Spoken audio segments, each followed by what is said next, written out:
Matilda was a little late starting in school. Most children began primary school at 5 or even just before, but Matilda's parents, who weren't very concerned one way or the other about their daughter's education, had forgotten to make the proper arrangements in advance. She was 5 and a half when she entered school for the first time. The village school for younger children was a bleak brick building called Crunchman Hall Primary School. It had about 250 pupils, aged from 5 to just under 12 years old. The head teacher, the boss, the supreme commander of this establishment was a formidable middle-aged lady whose name was Mrs. Trunchbull. Naturally, Matilda was put into the bottom class, where there were 18 other small boys and girls about the same age as her.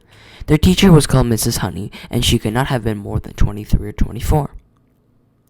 Miss Honey was a mild and quiet person who never raised her voice and was seldom seen to smile, but there is no doubt she possessed the rare gift for being adored by every small child under her care.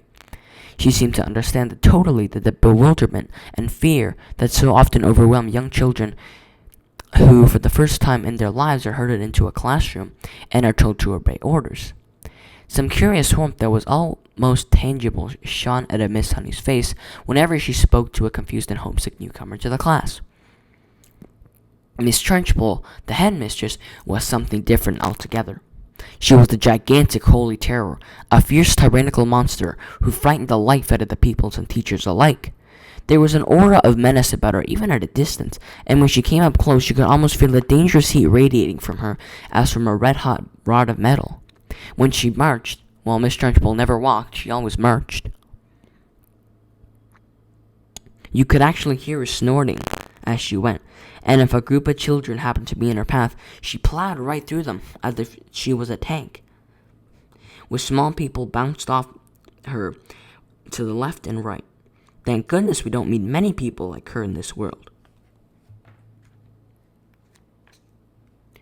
After the usual business of going through all the names of the children, Miss Honey had handed brand new exercise books to each pupil. "You have all brought your own pencils, I hope." "Yes, Miss Honey," they chanted. "Good. Now, this is the first day of school. It is beginning of at least 11 long years of schooling that all of you are going to go through. And 6 of those years will be spent right here at Crunchman Hall, where, as you know, your headmistress is Mrs. Trunchbull. Let me for your own good tell you something about Mrs. Trunchbull. She insists upon strict discipline throughout the school, and if you take my advice, you will do your very best to behave yourselves in her presence. Never argue with her, never answer her back. Always do as she says. If you get the wrong side of Mrs. Trunchbull, she can liquidize you like a carrot on a kitchen blender. It is nothing to laugh about, Lavender. Take that grin off your face.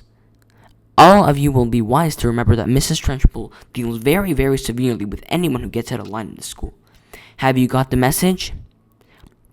"Yes, Miss Honey," cheer up 19 eager little voices. "I myself," Miss Honey went on, "want to help you learn as much as possible. For starters, by the end of this week, I shall expect every one of you know the 2 times table by heart, and in a year's time, I hope you will know all the multiplication tables up to 12. Now, do any of you happen to learn the 2 times table already?"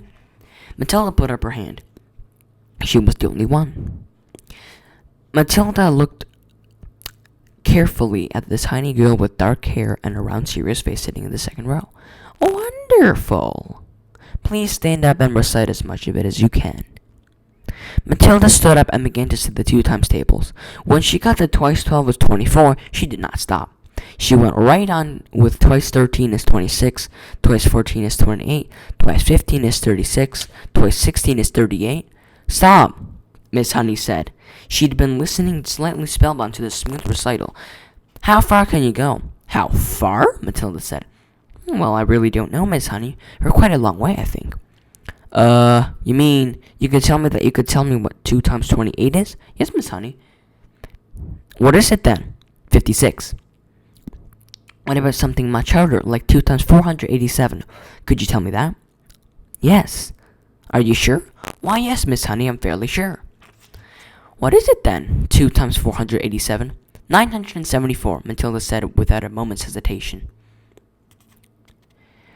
"That is really splendid, But of course, multiplying 2 is a lot easier than some of the bigger tables. What about the other multiplication tables? Do you know any of those? I think so, Mrs. Honey. I think I do. Which ones? How far have you got? I don't quite know, Matilda said. I don't know what you mean. What I mean is, for instance, you know the 3 times table and the 4? Well, yes, Miss Honey. Well, how many do you know? Do you know all the way up to 12 times table? Yes, Miss Honey. What are 12 sevens? 84. Miss Honey paused and leaned back in her chair behind the plain table. She was considerably shaken by this exchange, but took care not to show it. She had never come across a 5-year-old before, or indeed a 10-year-old who could multiply with such facility. I hope the rest of you are listening to this, she said to the class. Matilda is a very lucky girl. She has wonderful parents who have already taught her to multiply lots of numbers. Was it your mother? No, Miss Honey, it wasn't. Well, you must have a great father, then. He must be a brilliant teacher. No, Miss Honey, Matilda said quietly. My father did not teach me. You mean you taught yourself? Oh, I don't quite know. It's just that I don't find it very difficult to multiply one number by another. Miss Honey took a deep breath and let it out slowly. You say you don't find it difficult to multiply one number by another. Could you try to explain that a little bit? Oh dear, I'm not really sure. For instance, if I asked you to multiply 14 by 19, no, that's too difficult. It's 266. Miss Honey stared at her. Then she picked up a pencil and quickly worked out the sum. What did you say it was? She said, looking up.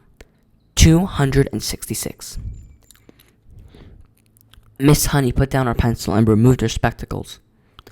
Now try to tell me, Matilda. Try to tell me exactly what goes on in your head. I simply put down the 14 in my head and multiply it by 19. I'm afraid I don't know how else to explain it. I've always said to myself that if a little pocket calculator can do it, why shouldn't I? How right you are. Pocket calculators are not allowed in the school anyway. Miss Honey was feeling quite quivery. There was no doubt in her mind that she had met a truly extraordinary mathematical brain, and words like child genius and prodigy went flitting through her head. She knew that from these sorts of wonders do pop up in the world from time to time, but only once or twice 100 years. After all, Mozart was only 5 when he started composing for the piano, and look what happened to him. It's not fair, Lavender said. How can she do it and we can't? Don't worry, Lavender, you still can't jump, Miss Honey said, lying through her teeth. Well, let us leave sums for the moment and see if any of you have begun to learn to spell. Hands up if anyone can spell cat. 3 hands went up. They belonged to Lavender, a small boy called Miguel, and to Matilda. Spell cat, Miguel. Miguel spelled it, C-A-T. Now, I wonder, she said, whether any of you 3 who know how to spell cat have learned how to read a whole group of words when they are strung together. Which was actually a question that she would not have dreamed of asking the first day of school. I have, Miguel said. So have I, Lavender said. Miss Honey went to the blackboard and wrote with the white chalk. I have already begun to learn how to read long sentences. She had purposely made it difficult, and she knew that there were precious few 5-year-olds around who would be able to manage it. Can you tell me what that says, Miguel? That's too hard, Miguel said. Lavender, the first word is I, Lavender said. Can any of you read the sentence? Miss Honey said, waiting for the yes that she felt certain was going to come from Matilda. Yes, Matilda said. Matilda read the sentence without a moment's hesitation. That really is good. How much can you read? I think I can read most things, although I'm afraid I can't always understand the meanings. See if you can read this one out loud. This is a book of humorous poetry. Smoothly, without a pause and at a nice speed, Matilda began to read. An epicure dining at Crewe found a rather large mouse in his stew. Cried the waiter, don't shout and wave it about, or the rest will be wanting one too. Several children saw the funny side of the rhyme and laughed. Miss Honey said, do you know what an epicure is, Matilda? It is someone who is dating with his eating, Matilda said. Correct, Miss Honey said. And do you happen to know what that particular type of poetry is? It's a limerick. That's a lovely one. It's so funny. It's a famous one, too. A witty limerick is actually very hard to write. They look so easy, but they are most certainly not. I know, I've tried quite a few times, but not mine are never any good. You have, haven't you? Miss Honey said, more startled than ever. Well, Matilda, I would like very much to hear one of these limericks you say you have written. Could you try remembering one for us, please? Well, Matilda said, hesitating, I've actually been trying to make one up about you while we've been sitting out here. About me? Well, we've certainly got to hear that one, haven't we? I don't think I want to say it, Miss Honey. I promise I won't mind. I think you will, Miss Honey, because I have to use your first name to make things rhyme, and that's why I don't want to say it. How do you know my first name? Miss Honey asked. I heard another teacher calling you by it just before we came in. She called you Jenny. I insist upon hearing this limerick, Miss Honey said, smiling one of her rare smiles. Stand up and recite it, please. Reluctantly, Matilda stood up and very, very slowly, very nervously, she recited her limerick. The thing we can all ask about Jenny is surely that there cannot be many young girls in the place with such a lovely face. The answer to that is not any. The whole of Mrs. Honey's pale and pleasant face blushed a brilliant scarlet. Then, once again, she smiled. It was a much broader one this time. Why, thank you, Matilda. Although it is not true, it is a very good limerick. Oh dear, I must try to remember that one. It's good. I like it. It's true as well, a small boy said. Rupert said. Course it's true, Nigel said. Already the whole class had begun to warm towards Miss Honey, although as yet she had hardly taken any notice of any of them except for Matilda. Who taught you how to read?